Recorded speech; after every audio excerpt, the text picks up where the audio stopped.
And thank you to the organizing committee for giving me the opportunity to present my work today. So it's a bit difficult for me to add anything to the very nice overview given by Professor Gardossi and Professor Boeriu before me, but I will try to do my best to tackle the bio-based polymer topic from a different angle. So since the beginning of my work, that was around 10 years ago, my focus was going, let's say, from the oil refinery, so deriving all the chemicals and materials we need from crude oil, and in particular deriving them from the 8 base chemicals, from which we derive almost 90% of the materials and substances we're using in our daily lives, and switch, like many of you already know, to the so-called biorefinery, where now the main chemicals we use to produce compounds and materials we need, they are the so-called platform molecules. And in the best of cases, those platform molecules, they are produced from waste biomass. So food waste and leftovers from agriculture that are not competing with the food production. These, of course, will be in the best case scenario.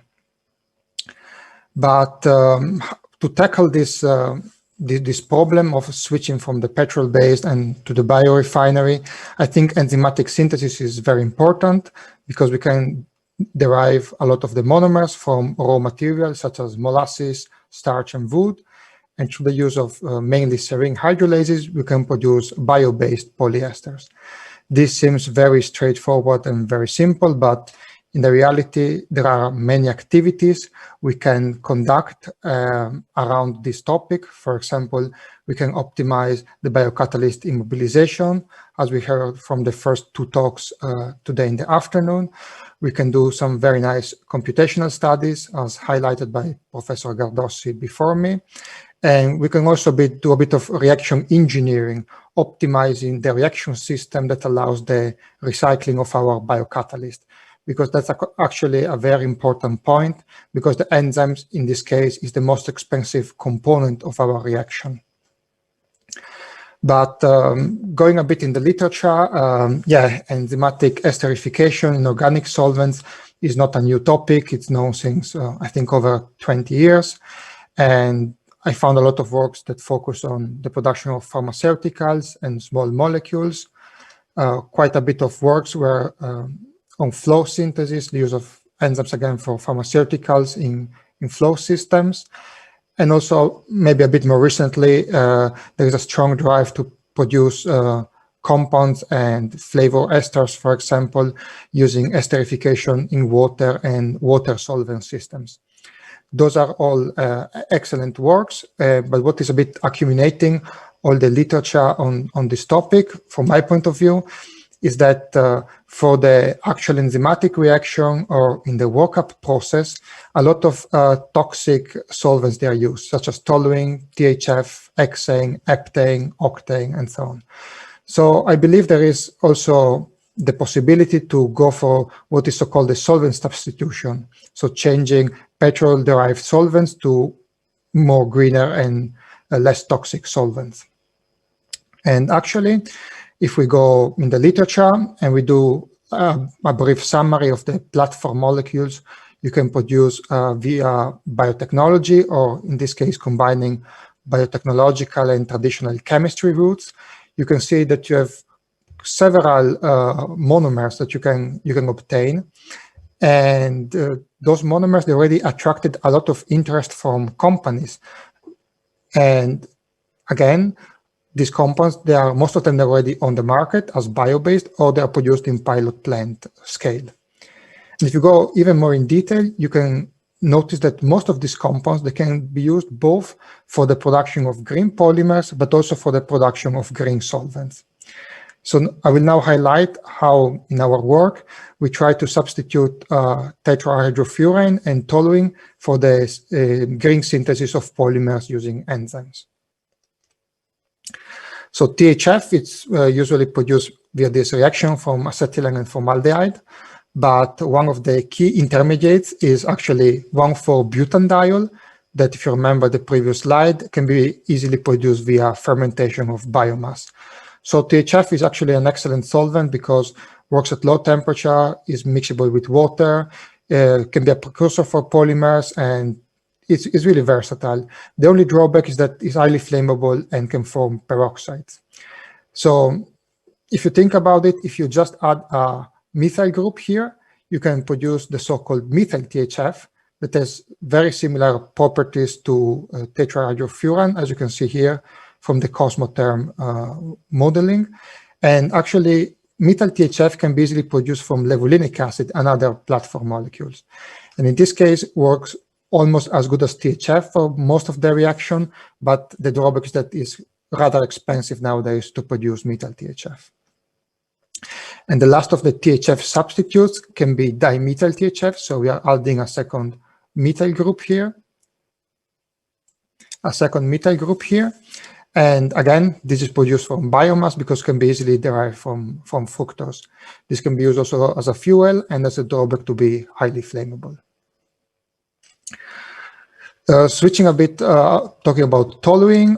Toluene occurs at natural level in crude oil, so it's quite easy to be extracted as a byproduct of gasoline or from the coal production. It's a very commonly used solvent. I saw a lot of presentation using it both yesterday and today. And it's basically a good solvent a bit for everything, from paints, adhesives, polymers, carbon tubes, and also even as a booster for gasoline. It's still not known if it's really carcinogenic, but the other drawback is that it's pretty flammable. And in this case, you can substitute toluene using the so-called 2255 tetramethyl oxalane, in short TMO. This molecule looks very similar to THF, actually, because it's like a THF with 4 methyl groups, but has properties that are way more similar to toluene than THF. Again, that's bio-based because it can be easily produced from biomass. And last but not least, what we worked on is pinacolone. That's again produced from biomass via fermentative routes. Is a precursor for fungicides, pesticides, a lot of small molecules. And the only drawback is that it's slightly flammable. So to go a bit deeper into the topic, in the beginning, we just tried to polymerize aliphatic polyester, starting from bio-based adipic acid and butanediol, using the now famous Candida Antarctica lipase B in the immobilized form. And we use here organic solvent at different temperatures. And from this slide, you can see that running this reaction at 30 degrees doesn't really work, and most probably because the diols are not fully soluble in toluene at this temperature. But if you just look at the monomer conversion, it's not really possible to draw conclusions from this reaction because all the conversions, they are pretty similar. They're all around 80%, except the toluene at low temperatures. So we did some further analysis on the reaction, and we determined the molecular weight via gel formation chromatography. And here start seeing interesting differences. So the more apolar solvents, such as toluene and dimethyl THF, don't look that good for the reaction, while pinacolone looks to be quite a promising solvent for the synthesis of the polymer using butanediol. And everybody knows that Candida Antarctica lipase B is more selective for fatty chains, so longer chains. But in this case, we obtained better results using the C4 butanediol instead of the C8 octanediol. And this was quite surprising for us. So the polarity of the diol in this case influences quite a lot the elongation of the polymer chain. This is actually connecting quite a lot with what presented by Professor Boeriu before me. So we'll go really quick. So in the past, we were producing polyethylene terephthalate fully from petrol-based resources. Nowadays, at least the glycol counterparts, so 20% of the bottles, they are so-called bio-based, can be easily produced by dehydration of ethanol. And in the future, we would like to substitute the terephthalic acid with furandicarboxylic acid to produce these nice bio-based polymers. So this was the next challenge we wanted to investigate. And actually, we first tried to synthesize polyethylene furanoate chemically, but as also highlighted in this paper from the ETH of Zurich, synthesizing PEF is not that easy. In most cases, if you use the same conditions of polyethylene terephthalate, you obtain very low molecular weights and a material that is not suitable for the production of water bottles. And only after a very long and tedious optimization of the reaction, you get a nice molecular weight, the polymer is white, gives transparent films, and you can go ahead with processing and producing water bottles. So changing from the terephthalate to the furanic carboxylic acid, chemical synthesis work, maybe not as good. So in our opinion, we said, okay, what about trying enzymatic catalysis as we saw before? And in this case, we tried the synthesis in low boiling organic media, so the same solvents as before. And here you can see that again, toluene doesn't work that good, but here we have several candidates where the monomer conversion was higher. So we're pretty satisfied with this result. And again, the C4, so the shorter diol, gave better monomer conversions than the long chain 1,8-octane diol in this case. So again, the polarity of the component influences the elongation of the polymer chain. Unfortunately, in this case, we were not able to run jet conversion chromatography because the oligomers we obtained, we didn't have the right system at the time. So this was quite interesting for us. So we went ahead and we did some modeling of the diols, and that's not my main expertise. So to cut the story a bit short, it's like these diols, when put in a different solvent, have apparently some lowest energy that are conformations that are very different from one to another. You can see here 1,4-butanediol seems to form an intramolecular hydrogen bond, while the 1,8-octane diol doesn't seem to form this bond. So the theory is that 1,4-octane diol in these solvents is more stable than the 1,4-butanediol, and this might account for the reduced reactivity.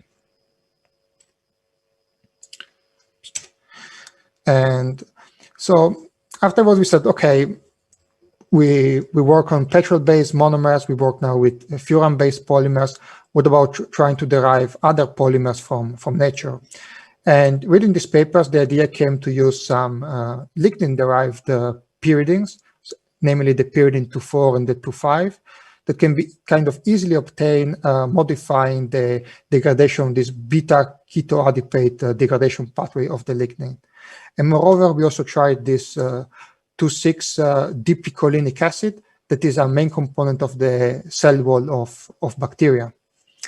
And to go quickly to the results, what we obtained was very interesting. So we can see that taking monomers that have a similar angle between the groups, like diethyl isophthalate and the pyridine 2,4, the lignin-based monomer gave way higher molecular yields in comparison to the petrol-based one. And the same was obtained for the terephthalic acid and the pyridine 2,5, despite the difference is smaller here, also because the polymer chain is definitely shorter. And last but not least, the monomers that have the heteroatom between the two ester groups, in this case, the diethyl furanoate and the pyridine 2,6, gave the lowest molecular weights. So the molecular weights here were actually just obtaining oligomers. What's the drawback of this reaction? Okay, all the reaction is as follows. We do a first stage of oligomerization. When all the monomers reacted more or less, we push the vacuum and we try to elongate the polymer chain. But everything seems nice, bio-based monomers, enzymatic synthesis, very mild temperature. The problem of this reaction is that we run it in diphenyl ether. That is quite bad for the environment, despite it's widely used for the production of polyesters, and is even presenting some soaps and perfumes. So for the next quest, we said, okay, how can we substitute this diphenyl ether? And the idea was to take some monomers. You can see the Hanson solubility parameters graph that are kind of similar in polarity and hydrogen bonding to diphenyl ether. And those were the candidates we spotted. First, we tried to work on the oxymetalling ethers. These ethers, they are quite easy to synthesize from CO2 and hydrogen, so they are potentially bio-based and ecologically friendly. They easily dissolve the polymers, that's what we want, but they slowly form peroxide, and they're rather expensive to be purified. Anyhow, we tried them for the synthesis of these aliphatic polyesters first, comparing them with diphenyl ether. And what we saw is that OMEs gave comparable and slightly higher yields than diphenyl ether, but they gave definitely lower molecular weights. So the polymers we obtained in the end with the OMEs that you can see here in green, they were way lower than diphenyl ether, especially with the long chain diols. So we switched to some other bio-based alternatives, and in particular these two derivatives, Cyring, that is now commercially available from the Circa group, and the Signet 00 derivative. And those are quite nice and easy to derive from cellulose with some very simple chemistry. So these solvents, they're actually fully biodegradable, and they're already investigated for the substitution of NMP and DMF in traditional organic chemistry, for example, for the Suzuki-Miura couplings. And using these solvents, actually, we got some very interesting results. Again, we started from the aliphatic polymer synthesis, and what we saw that also in this case, the polarity of the solvent affects greatly the molecular weight. So if you take in white, you see the Cyring, the more polar solvent, and in dark gray, the Signet. The more apolar solvent gives higher yields and also way higher molecular weights. And you can see here the comparison with the low boiling solvent. Signet derivatives allow the polymerization to proceed almost 10 times more than with low boiling solvents. And it's also important to remark that Signet gives also better molecular weights, also in comparison with the phenyl ether and the OMEs. So this could be actually a very nice candidate for further polymerization reactions. But this was quite kind of easy. This was just aliphatic polymers. So we went again back to the dimethylfuranoate. And here the situation was very similar. So the polarity of the solvent, so the more apolar the solvent, the better the yield and the better the molecular weight.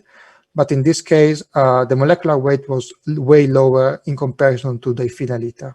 And now we're trying to understand why this trend is happening with the aromatic moieties. So I think my time is almost up. In conclusion, in my work, we try to substitute toxic and petrol-based solvents for very simple enzymatic polycondensation reactions. We first focus on low boiling solvents, and we find such as THF and toluene substitution. And after we move to the substitution of the high boiling diphenyl ether for the polymerizations. So with the substitution of the low boiling solvent, we were quite successful. All four candidates, they seem to give very good yields and molecular weights for our polymers. While with the substitution of the high boiling, the situation is a bit more tricky. OMEs give slightly better yields, but lower molecular weight for the aliphatic polymers, while Cyring is just too polar for these reactions to be carried out. But this could be an interesting starting point for producing monomers for polymerizations, for example. Quite a bit of success was obtained using the Signet derivative. This solvent is polar enough to allow the enzyme to polymerize quite nicely the monomers you feed them. Of course, all this work was not only one-man show. I have to thank all my friends and scientific cooperations from different universities. So the work was mainly carried out during my fellowship at the University of York, and in particular the Green Chemistry Center of Excellence. I'm now working at BOKU here at the Institute of Environmental Biotechnology, where we are continuing this collaboration. And I'm also working quite a bit with previous speaker, Professor Lucia Gardossi, on the synthesis of various functional polymers. Well, I hope you enjoyed the talk, and thank you so much for your attention. I'm happy to take any questions.